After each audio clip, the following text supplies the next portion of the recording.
Can you just contextualize for us the situation for Germany coming up to winter and beyond? Yeah, so we are really in dire straits on the gas market in Germany. Prices have been skyrocketing. Consumers will soon feel this in their pockets as well, as there's the new gas levy, and so prices will be increased for end consumers as well. And then we have ambitious targets to save energy over the winter, and that can bring us over the winter.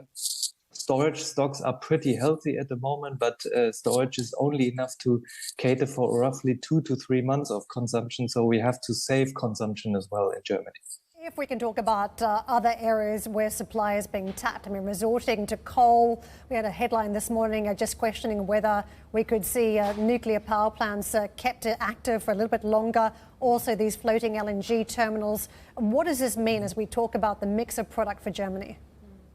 So Germany is now striving to install new LNG facilities, floating facilities, so they can be established quite soon, maybe even by the end of the year. At least this is what the government wants to have.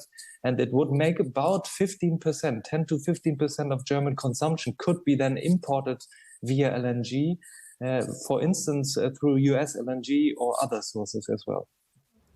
Andreas, I'm keen to get your take on this story around Germany's nuclear power plants, the 3 last remaining.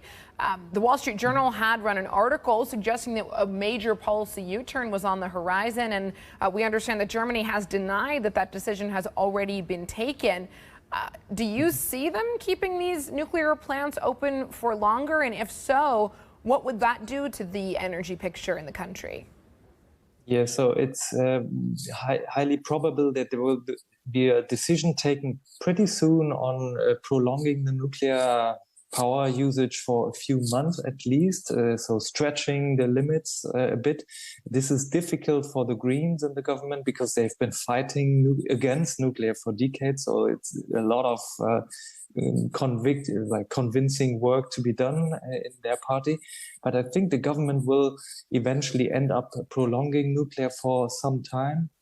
But it's not the silver bullet for the whole energy crisis. It makes about 6 to 7% of German electricity production. So you can add a bit of production, but it will not solve the whole thing.